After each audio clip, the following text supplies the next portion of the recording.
Rachel Emerson stood outside the grand doors of the Evergreen Hotel, her heart racing with a mix of excitement and nervous anticipation.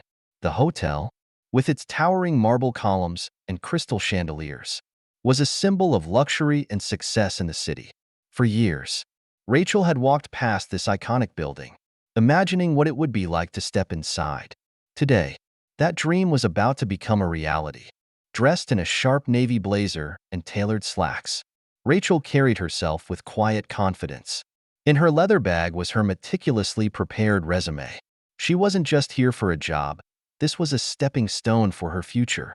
However, what the hotel staff didn't know was that Rachel had a unique connection to this place. Her father, Edward Emerson, had recently purchased the property through a quiet but transformative deal.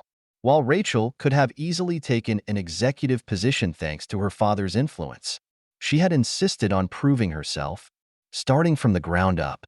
As Rachel stepped into the lobby, the cool air and faint scent of fresh-cut flowers greeted her. The opulence of the space momentarily took her breath away. She admired the mahogany front desk, the plush furniture, and the enormous floral arrangement at the center of the room. Steeling herself, she approached the desk with a warm smile. Behind the desk stood Miss Porter, a tall woman with sharp features and an air of authority. Her name tag gleamed against her crisp uniform. When Rachel greeted her, Miss Porter barely glanced up from her computer. "Yes?" Miss Porter's tone was cold, her eyes scanning Rachel with faint disapproval. "Good afternoon," Rachel said politely. "I'm here to inquire about the management position posted online. I'd love the opportunity to leave my resume for review." Miss Porter's lips curled into a thin smile. "Are you sure you're in the right place?" she asked, her tone dripping with condescension. Rachel blinked. "Yes, this is the Evergreen Hotel, correct?" "It is," Miss Porter replied icily. "But we don't just hire anyone.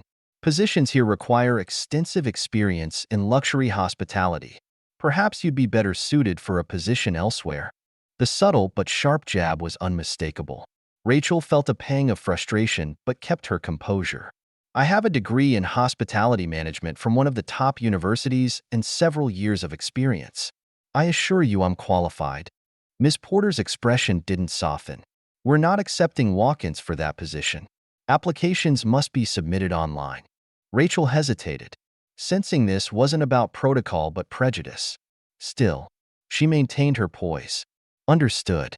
Could I still leave my resume with you for consideration?" Miss Porter shook her head. Her voice clipped. "I'm afraid we can't accept unsolicited resumes. I think it's best if you leave. This hotel maintains a certain standard."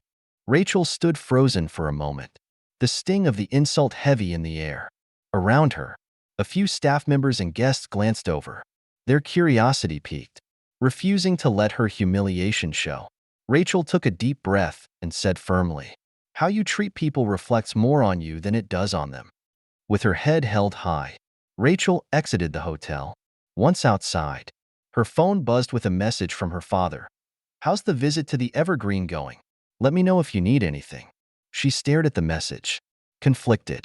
Part of her wanted to tell him everything, but she knew she needed to handle this herself. Typing quickly, she replied, "I'll fill you in later. Everything's fine for now."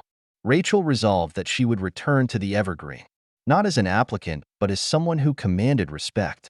Little did Miss Porter know, the tides were about to turn. The weight of disappointment. That evening, Rachel sat by her apartment window, staring at the city lights. The Evergreen Hotel loomed in the distance, its glowing sign mocking her earlier humiliation. She couldn't stop replaying Miss Porter's words. Why hadn't she spoken up more forcefully? Her phone buzzed again. This time, it was a call from her father. "Rachel." Edward's voice was warm but curious. "How was the hotel?" She hesitated, then answered honestly. "It was something. I was turned away. Apparently, I don't fit their image." A heavy silence followed. She could almost picture her father's brow furrowing. "Who turned you away?" he asked evenly. "The receptionist," Rachel replied. "Her name was Miss Porter." Edward sighed, the tension in his voice unmistakable. "I'll handle it." "No," Rachel interrupted firmly. This is something I need to handle on my own. After a pause, Edward's voice softened with pride. I understand. Just know I'm here if you need me.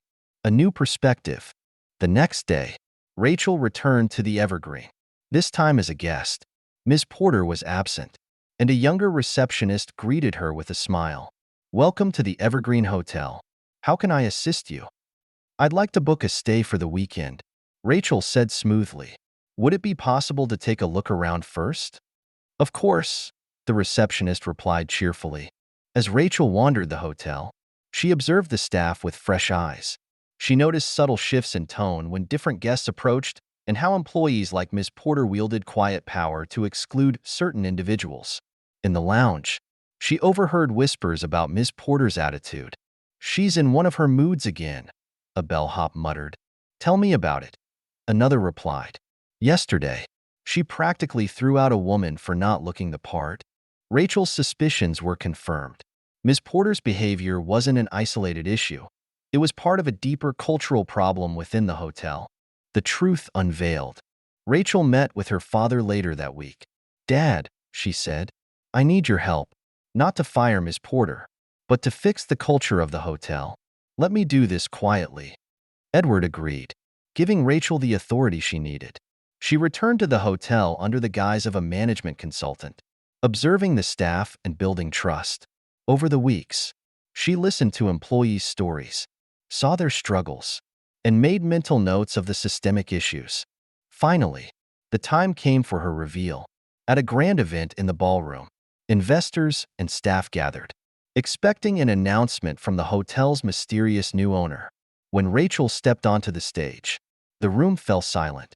Good evening, Rachel began. Over the past weeks, I've had the privilege of observing the incredible dedication of our staff, but I've also seen the cracks in our foundation. Starting today, we're building a new culture, one that values every person in this room.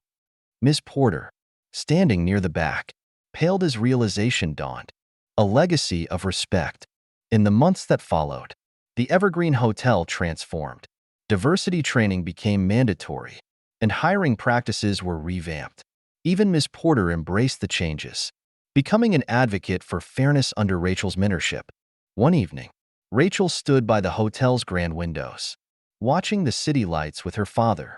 You've done well, Edward said. It wasn't just me, Rachel replied. It was everyone. As the Evergreen Hotel continued to thrive, Rachel knew this was only the beginning of a legacy built on respect, inclusivity, and unwavering determination.